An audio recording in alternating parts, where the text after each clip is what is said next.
Good evening, ladies and gentlemen, and welcome to the last talk for you guys here today, and the fourth instalment in my transitional lecture series entitled Transitional Recounting, as the question of how we get from here to there still remains a hot topic. So for this talk, I'm taking a more novel approach and exploring two intuitively linked thought experiments. There's a great merit to informational content, which I've done with prior talks, whereas this time I'm going to take you on a journey of a hypothetical narrative. So, in part one, entitled The World We Created, we'll be exploring a fully formed, fully functional, natural law resource-based economy from a contemporary perspective. In other words, assuming that we're already there and looking around and describing what we may see. And in part two, how we created it, we'll be doing precisely that, taking inferences and trends and lay out a reasonable timeline, one possible backstory of how we got from here to there, as it were. So, let's waste no more time and dive straight in. Part one, the world we created.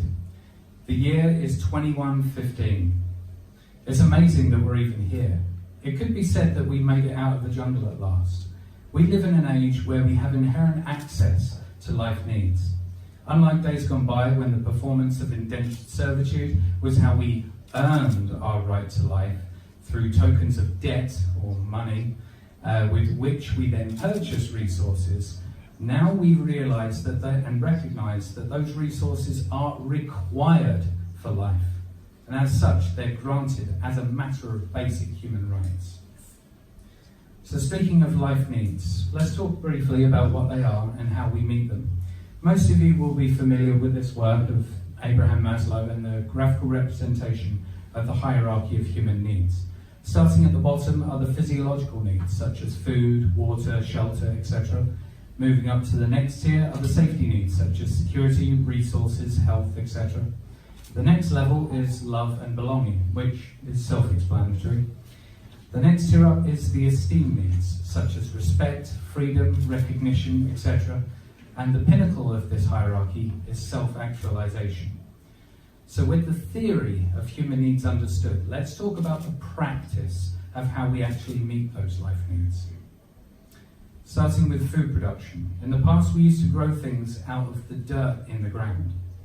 This proved to be a very land-intensive practice, especially back when we used to farm animals, which we, ironically, would use most of that arable land to feed the animals, to then eat the animals. Insanity. Today we use a process called vertical farming, which has 20 times the productivity per square foot of traditional agriculture. The average vertical farm now stands at 30 stories and produces enough clean, nutritious feed to feed between 100,000 and 200,000 people.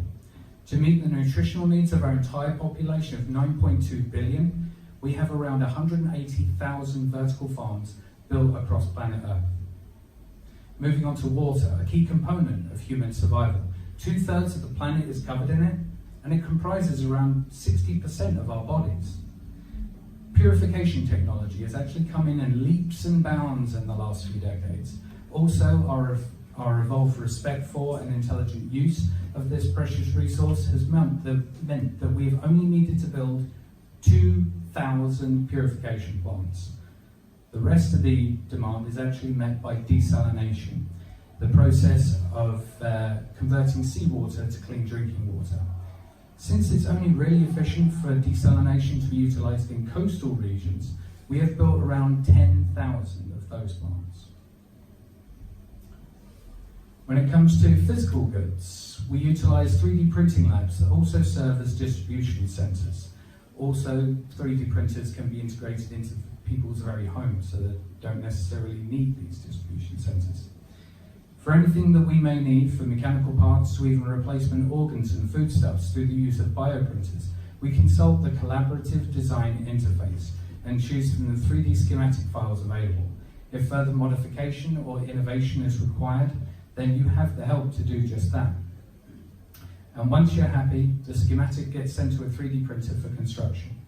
From there, it's either delivered through smaller vacuum tube systems or we pick it up in person.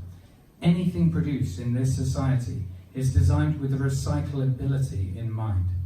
To this end, we either send materials back to be reconstituted, or we use nanotechnology to break physical matter down to the molecular level to be reassembled again.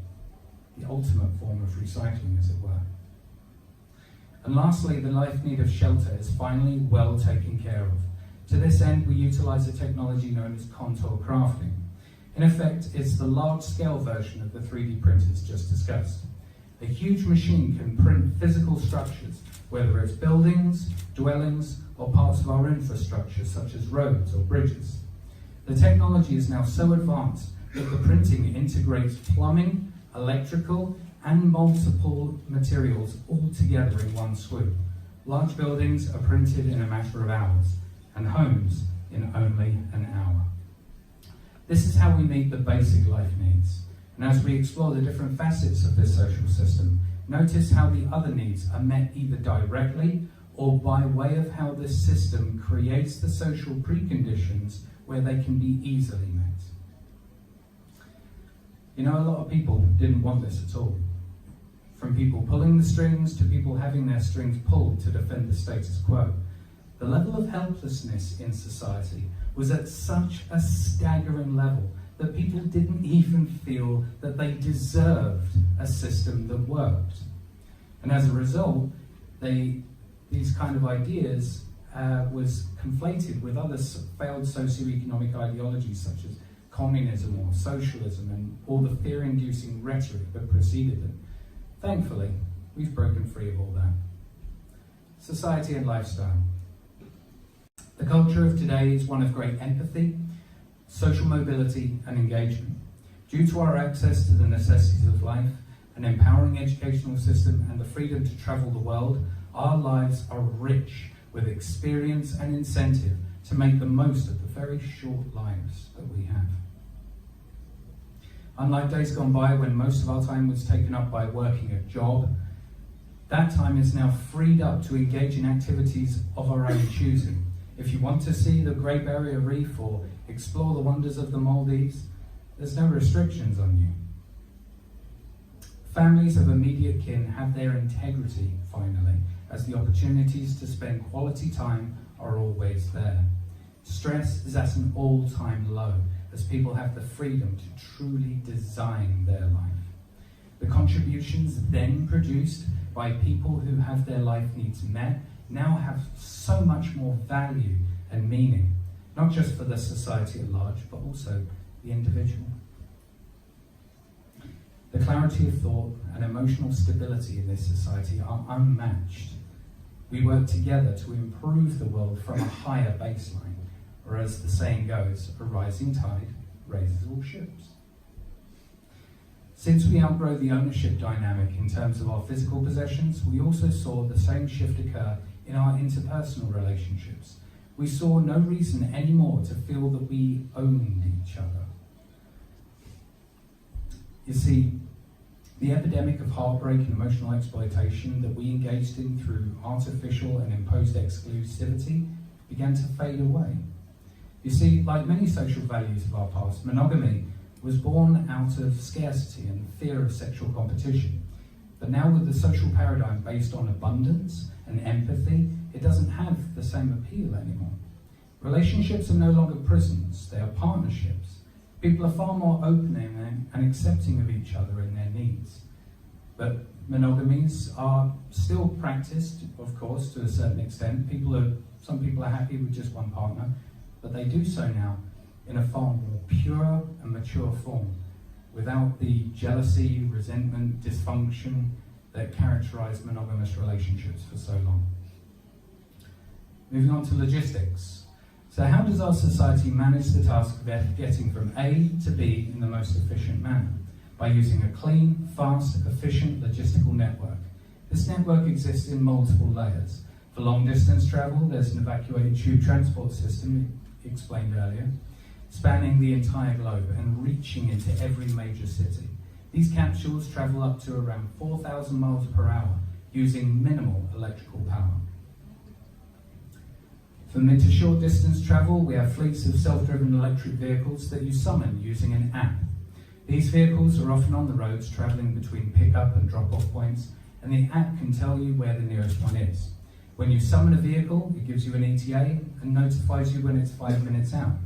You get in and relax as it takes you where you need to go, and after you get out, it goes off into circulation again. For direct travel between main cities, we have a monorail system elevated to provide the most spectacular views as you travel in comfort. Gone are the tangles of junctions and rules created to compensate for the poor road design and the human fallibility in the piloting of vehicles. Gone are the dirty and cumbersome railway systems that sometimes derailed and often ran behind schedule. Moving on to energy. Energy is the lifeblood of a society. It enables so much from a base level that in our past history, it had become almost invisible in our consideration of what actually turns the gears of culture and technology. Since we outmoded the dirty and dangerous mediums of the past like coal, oil, natural gas, and nuclear, we currently utilize 4 main baseload mediums to generate energy: solar, geothermal, wind, and hydroelectric power. We realized very quickly how each of the following mediums individually could easily meet the global energy demand. So working in concert, they can diversify and distribute our energy needs. Let's begin with solar fields. Each field produces over 2 million megawatts per year. In addition to the dedicated fields, we've also incorporated photovoltaics into buildings so they can generate their own energy.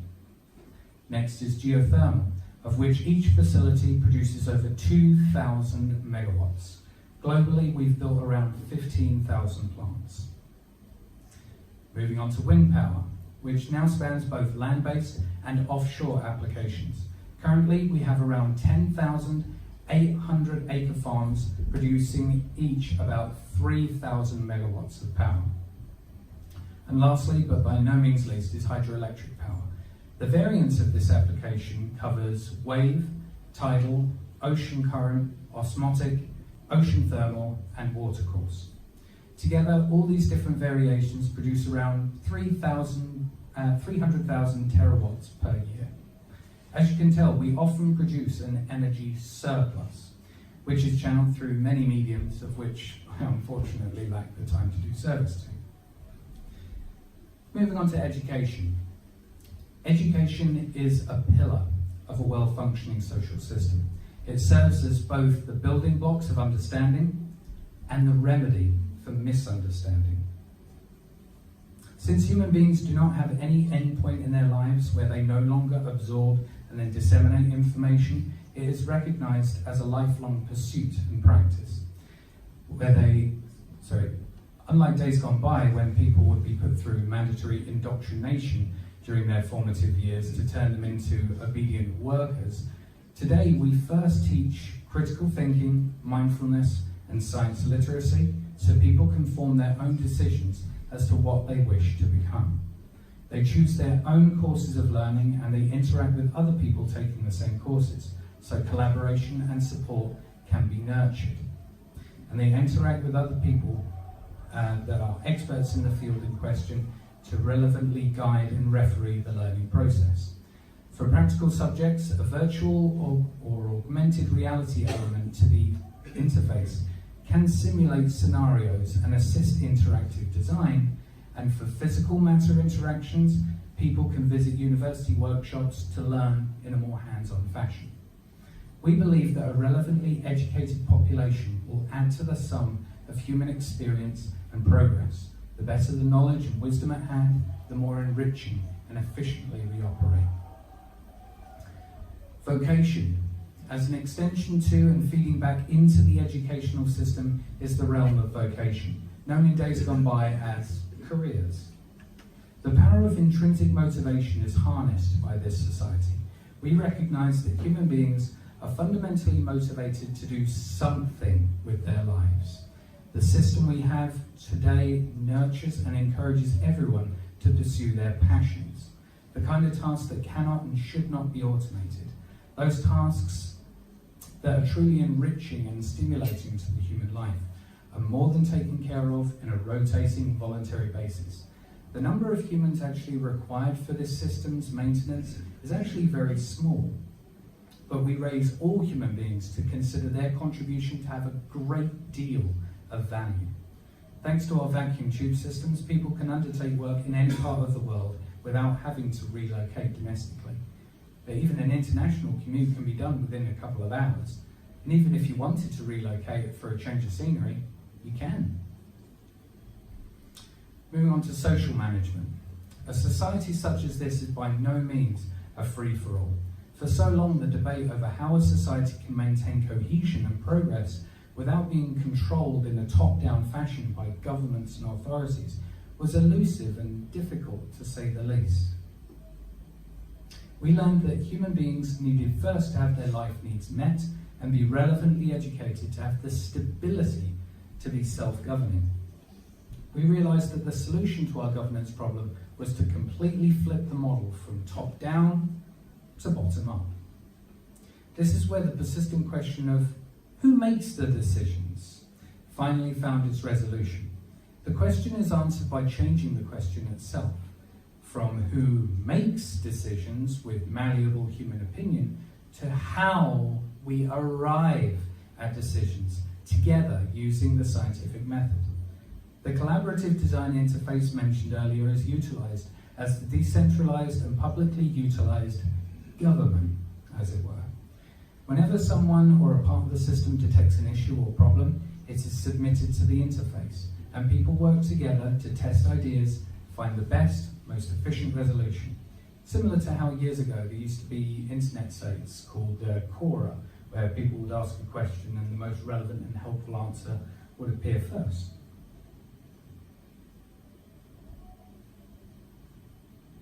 Once the resolution had reached a tipping point of support, it will be automatically put into implementation by those qualified in the field in question and or automated systems relevant to the task. Okay, when it comes to social support, there are remnants of the global social therapy campaign, which was crucial to us traversing the path to here, which now exists as the social immune system of society.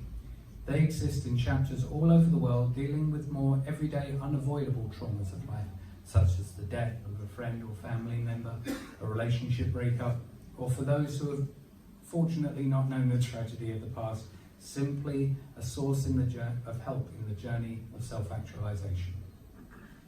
As society improved and evolved, the incidence of conflict and social violence decreased down to such a point that it is now almost a historical anomaly. Society found that it no longer needed protection from itself. It became obvious that the threats to humanity are purely external, such as natural disasters, a power plant crisis, or even outlandishly an impending asteroid impact. For such incidents, there exists a group of ex-military personnel and scientists that act as the physical protection of society. They call themselves the Thunderbirds, in honor of Jerry Anderson's famous characters. So as you can see from what we've covered here, the society we have is by no means perfect. We recognize that as things evolve and progress, there will always be teething problems. However, there has never been a time in history where we are more prepared and equipped to deal with said problems head on. So moving on to part 2, how we created it. You may be wondering, what exactly led us here? Just what had to happen in order for us to finally have the world that we wanted? There are many places where we can start, like the Industrial Revolution of the 18th century, which saw us take a huge leap in our technological prowess. Or how about the Information Age of the late 20th century, which saw instant global communication through the internet finally become a reality. However, considering our audience today, we shall start in the turbulent but hopeful time of 2019. A year where many crises and opportunities for humanity really began to converge. 2019, the Brexit crisis. The UK enters a deeper period of austerity. 2020, Following food riots, UNICEF funds voluntary efforts to bolster UK food banks. And Finland establishes a universal basic income, or UBI. 2022, Labour is voted into power after a total loss of confidence in the Conservative government. Following successful trials, Canada establishes a UBI. And pockets of civil unrest erupt in several US cities. 2024, Bernie Sanders wins the US presidency. Netherlands establishes a UBI. 2025, Germany announces that they've achieved 100% renewable energy. Following productive talks at Zday 2025, TZM's 501c begins to receive annual funding from the Templeton Foundation. And New Zealand establishes a UBI. 2027, Labour wins second term in UK government. The pro-peace march sees hundreds of people peacefully take to the streets of London, Liverpool, Washington DC and Austin, and the construction of the Venus Project's first test city begins. 2028, Bernie Sanders wins second term as US President. The pro-peace march has its second annual event with a few thousand taking to the streets in even more capital cities across the world. 2030, the Global Redesign Institute opens in Los Angeles, showcasing how the area can be redesigned and lived in sustainably. The Pro-Peace March has its fourth event with several thousand in attendance in over a dozen countries. New Zealand announces partial stepping down of governmental structure to make way for decentralised social governance. China establishes a UBI. An anti-socialist movement calling themselves the All Caps emerges online, seemingly out of nowhere, warning of the impending socialist takeover.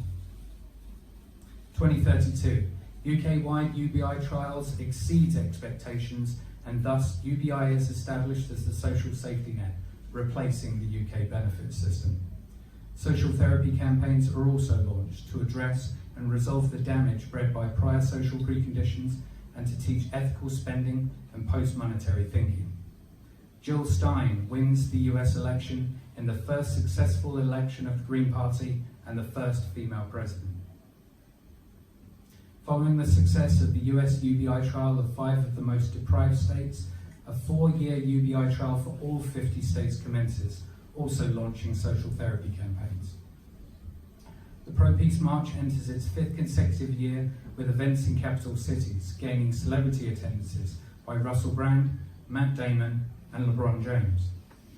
The All Caps movement grows in support, infiltrating message boards and online discussion, denouncing the world's move towards socialism, and floods the internet with memes romanticising capitalism.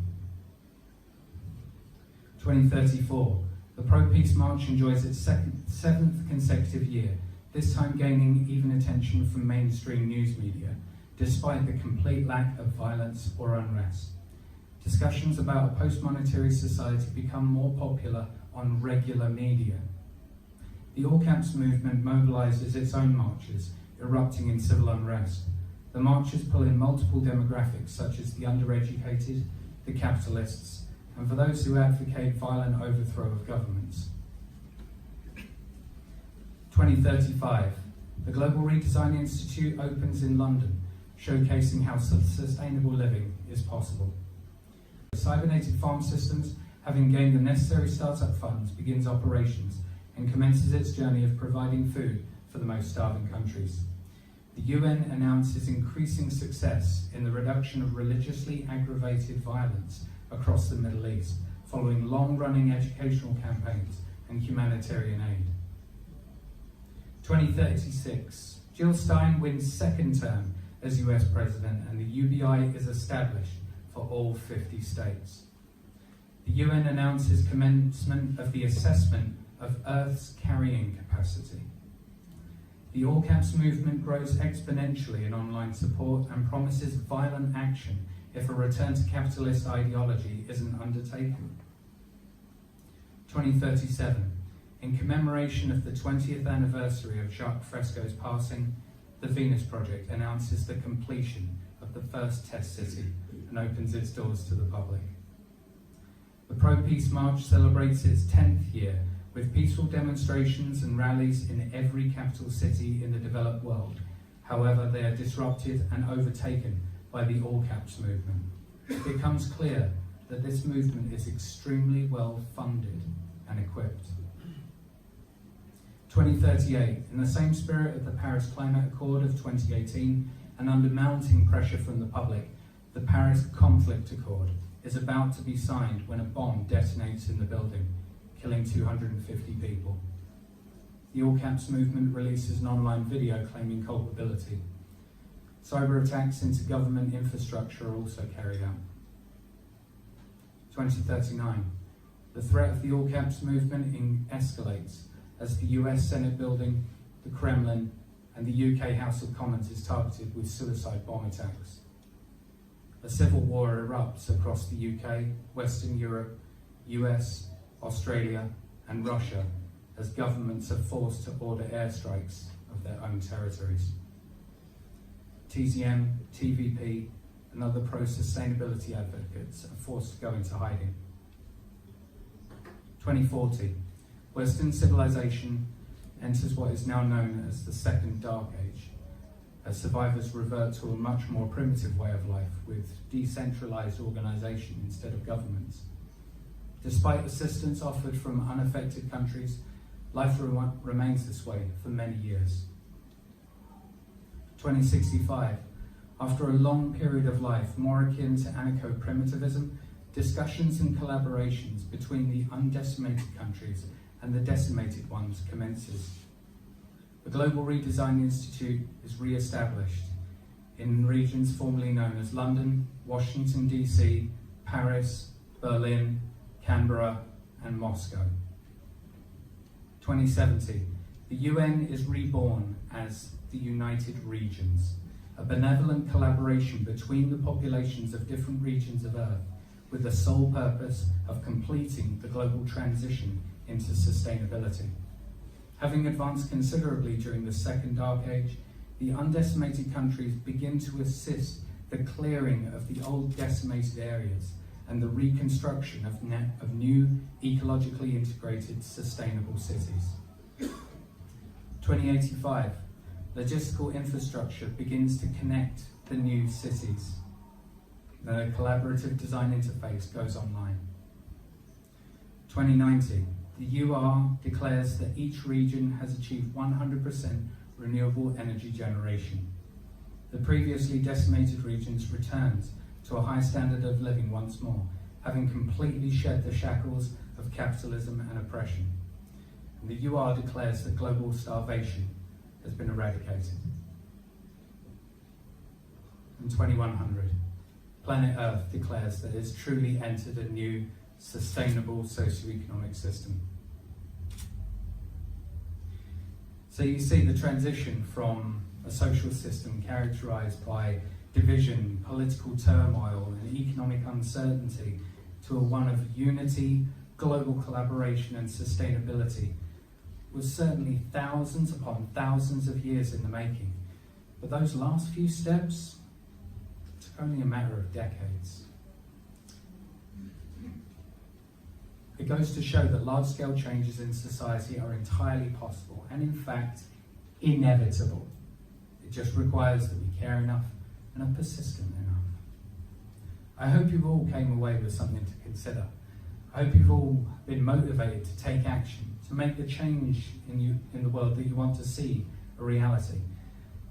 As for myself, I have an evacuated tube capsule to catch. Thank you.